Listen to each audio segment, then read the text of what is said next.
Saya akan bongkar alasan Pak Prabowo mengapa ekspor batu bara, migas, dan sawit ini harus lewat pintu DSI atau Danantara Sumber Daya Indonesia. Ternyata tidak hanya merampok oligarki nakal saja, tapi untuk memintas jalan menuju pengesahan Undang-Undang Perampasan Aset sebelum 2029 nanti. Tonton sampai selesai, kalian pasti akan ngeri.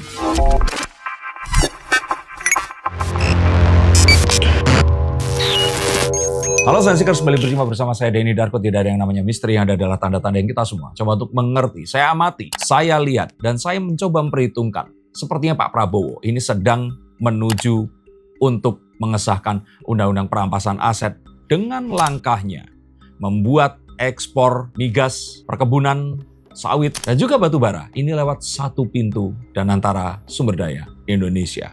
Mengapa demikian? Mari kita bahas. Seperti kita ya Pak Prabowo ini memang dari awal masa jabatannya itu cukup galak atau mungkin cukup cukup aktif untuk menangkap para koruptor dan orang-orang yang membawa kabur uang negara, bahasanya dia begitu. Nah, tapi dengan peraturan yang baru kemarin dibuat tentang peraturan satu pintu ekspor sumber daya termasuk CPO dan juga batu bara itu, apakah menurut Mas Denny ini adalah kalau kita bisa bilang langkah awal untuk memperingati mungkin para koruptor yang memang juga bermain di bidangnya yang paling besar kan di sana kan, bahwasanya Pak Prabowo ini benar dan serius untuk akan menindak mereka dan juga akan mengesahkan perampasan. Kita bicara menggunakan bahasa yang mudah saja ya, tidak ada istilah teknis dan saya akan mencoba merunut dari kronologisnya. Pada 20 Mei, seharusnya yang melakukan pidato itu adalah Pak Purbaya di depan anggota DPR. Tetapi langsung Pak Prabowo datang mempresentasikan apa yang akan dilakukan. Karena 21 ada Hari Kebangkitan Nasional. Dan sepertinya ini adalah momentum yang digunakan oleh Pak Prabowo. Karena apa yang dilakukannya, ini tidak pernah berani dilakukan oleh presiden-presiden lain sebelumnya. Presiden sebelumnya seakan-akan menutup mata atas proses dan kejahatan under invoicing, transfer pricing, dan penggelapan pajak dari ekspor migas yang merupakan penyumbang devisa terbesar negara ini. Tercatat kerugian ini diestimasikan 15.400 triliun yang sudah terjadi selama 34 tahun. Yang itu artinya semenjak tahun 1991 yang lalu. Dan tentu saja ini adalah langkah yang serius karena Pak Prabowo sudah pasti akan diambekin dan juga dimarahi oleh teman-teman pengusahanya yang saya yakin juga banyak diantaranya adalah pengusaha sawit, batubara, dan juga migas. Tapi ini adalah perintah dan juga sesuatu yang harus dilakukan oleh beliau sebagai seorang presiden. Maka beliau pun juga pasti akan mengatakan, ya gue bisa apa? Dia nggak akan bisa apa-apa selain harus melakukan itu, terutama di saat perang seperti sekarang ini. Apakah Indonesia terdampak? Tentu saja. Apakah Indonesia ikut dalam peperangan ini? Iya. Dan sejatinya Perang Dunia Ketiga ini sedang terjadi dan kita sedang ada di dalamnya. Maka bagaimana caranya agar bisa mendapatkan kembali 1,2 triliun per harinya yang sudah dirampok ini tadi. Dan ini adalah sesuatu yang penuh resiko dan akhirnya dilakukan oleh beliau. Dan saya yakin cara melakukannya pun ini harus dengan sebuah taktik peperangan yang nanti kita akan bongkar. Tapi sebenarnya maksudnya dengan tidak adanya undang-undang perampasan aset aja Pak Prabowo seperti yang kita tahu ya, kemarin sempat membawa pulang duit berapa triliun ya itu yang dipamerin pas preskonnya, banyak banget lah itu duit, kurang lebihnya ada berapa ratus triliun gitu dibawa sama Pak Prabowo. Nah, lantas dengan undang-undang perampasan aset ini kan maksudnya skeptisme yang terjadi di masyarakat itu, apakah ini justru hanya akan menjadi senjata politik atau beneran akan menjadi sebuah peraturan yang iya maksudnya untuk menghukum orang-orang yang memang korupsi dan lain-lain gitu. Oke, sebelum itu apa korelasinya antara dua hal ini? Saya sudah bahas di konten saya berikutnya, konten yang ini, yang saya katakan bahwa mustahil jika ternyata oligarki nakal ini hanya bekerja sendiri dan dia tidak memberikan ceperan kepada pejabat-pejabat yang juga nakal, lebih nakal daripada oligarkinya, dan mereka ini pasti mendapatkan dalam jumlah yang besar. Nah, jumlah yang besar tentu saja akan membuat orang-orang di sekitarnya iri. Dan satu-satunya cara untuk membagikannya tentu saja harus melalui, kita duga di sini adalah keputusan-keputusan politik yang kita juga duga di sini pasti akan diketahui oleh partai politik. Maka ini terus kemudian menjadi sebuah lingkaran yang saling bertautan. Di mana Undang-Undang Perampasan Aset ini diduga tidak disahkan karena oknum-oknum elit politik yang nakal ini tidak mengizinkan itu terjadi. Bukan saya yang mengatakan, tapi bagaimana coba kita harus berpikir jika kita mendengarkan kalimat yang disampaikan oleh Mas Bambang Wuryanto atau Bambang Pacul yang seperti ini. Lobbynya jangan di sini, Pak. Ini Korea ini semua nurut bosnya masing-masing. Di sini boleh ngomong kalah, Pak. Bambang Pacul ditelepon, Ibu Pacul berhenti, stop.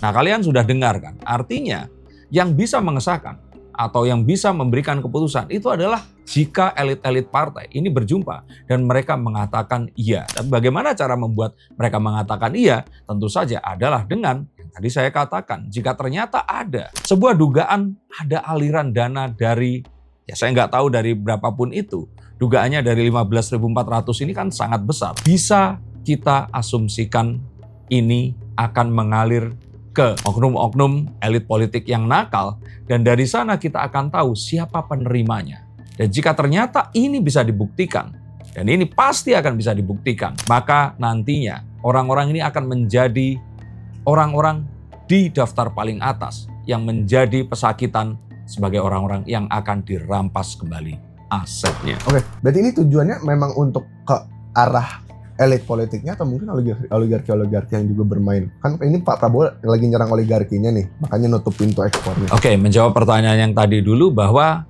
ini tadi akan digunakan oleh Pak Prabowo sebagai sebuah senjata politik atau tidak? Ya, kita harus benar-benar objektif di sini. Sangat bisa digunakan oleh beliau. Tetapi melihat apa yang dilakukan oleh beliau selama ini. Bagaimana beliau sangat ingin menjadi presiden Indonesia dan akhirnya beliau sekarang menjadi presiden. Dan dalam kepemimpinannya, kita tidak melihat Pak Prabowo ini berusaha untuk memperkaya dirinya atau memperkaya orang-orang di dekatnya.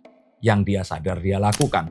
Maka kita akan percaya bahwa ini adalah undang-undang yang paling bisa kita percaya. Di presiden yang paling bisa kita yakini juga. Jadi artinya ini adalah saat yang paling tepat. Dan menjawab pertanyaan tadi, sejatinya siapa yang disasar? Tentu saja semuanya akan disasar jika mereka ini nakal. Tapi pintunya ini disasar sama seperti sebuah operasi intelijen militer. Disasar dulu oligarki nakalnya, aliran dananya diikuti, jadi nanti mereka akan bisa ditemukan siapa yang nakal. Bahkan ini semua sesuatu yang sudah tergambar jelas dari permintaan Profesor Mahfud MD kepada Mas Bambang Pacul yang terus kemudian dijawab dengan seperti itu, yaitu permintaan tentang mengapa aliran dana yang diberikan kepada anggota DPR ini tidak dilakukan secara transfer atau menggunakan uang digital agar lebih mudah ditelusuri, tidak menggunakan uang fisik. Dan jawabannya adalah sebagai berikut. Pak Presiden, kalau pembacaan uang kartal pasti DPR nangis semua. Kenapa? Masa dia bagi duit harus pakai e-wallet? E-walletnya cuma 20 juta lagi. Nggak bisa, Pak. Nanti mereka nggak jadi lagi. Nah, kalian sudah tahu kan, ini arahnya kemana. Maka ini sebenarnya adalah sesuatu yang dimulai dari dahulu, tidak pernah diselesaikan. Coba untuk digolkan di masa akhir kepemimpinan Pak Jokowi dengan mengutus Pak Mahfud MD, tapi mentok juga. Akhirnya Pak Prabowo di awal pemerintahannya melakukan dan dilakukan secara cantik, dan ini akan disahkan sebelum 2029. Untuk kalian yang kembali dari 2029, selamat. Kalian akhirnya mengetahui bagaimana cerdasnya Pak Prabowo merancang semua ini.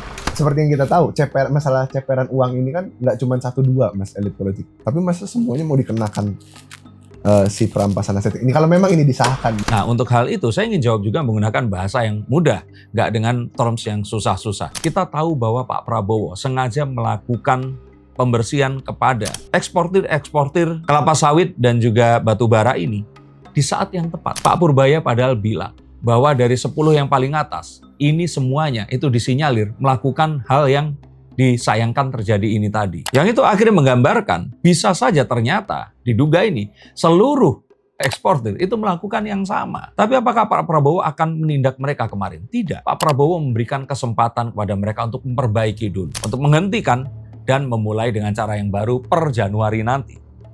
Detik ini sampai ke Januari, Prabowo memberikan silahkan, jika itu mau diungkap atau jika ternyata mau dikembalikan, maka beliau akan memaafkan. Maka itu pun akan terjadi sebelum undang-undang perampasan aset nanti dilakukan. Siapapun yang mau untuk mengaku, dipersilahkan untuk mengaku dan mengembalikan uang yang mereka ambil ini tadi. Maka ini bukanlah menjadi sebuah ketakutan yang ditakutkan terutama oleh Bu Megawati ya, bahwa takutnya ini dijadikan sebuah senjata politik. Karena ya kita tahu bahwa orang-orang di pemerintahan sebelumnya, mereka itu pun terjebak dalam sebuah tradisi yang ya kita tahu seperti apa Indonesia, sampai akhirnya mereka sampai di titik ini. Dan jika itu dilakukan, maka mungkin ya satu gedung DPR di Konoha sana ya, bukan di Indonesia ya. Kalau Benix bilang di Kazakhstan, bisa saja nanti akan digelandang semuanya. Tapi kan kembali di sini, ini nggak akan dilakukan dengan cara seperti yang mereka takutkan. Ini tetap akan dilakukan dengan cara seperti Pak Prabowo lakukan selama ini. Kalaupun memang ada apa ya bahasanya, kalaupun memang ada yang dimaafkan, lantas yang beneran nanti dimiskinkan itu, maksudnya kan pasti harus ada role model, bukan role model, apa contohnya, percontohan.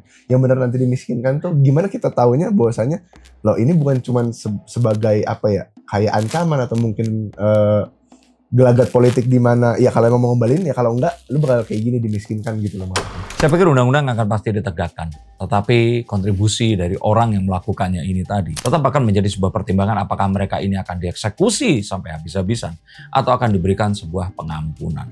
Pun saya percaya bahwa dalam kasus Nadiem Makarim ini akan ada hal yang seperti itu juga yang akan juga dipertimbangkan.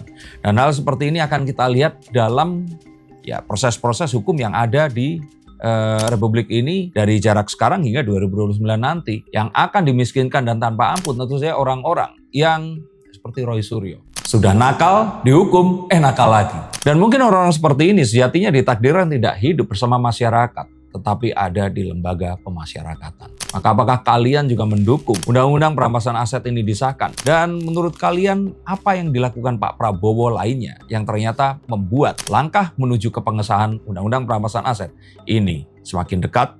Tulis pendapat kalian di bawah sini. Terima kasih, sampai jumpa dan salam.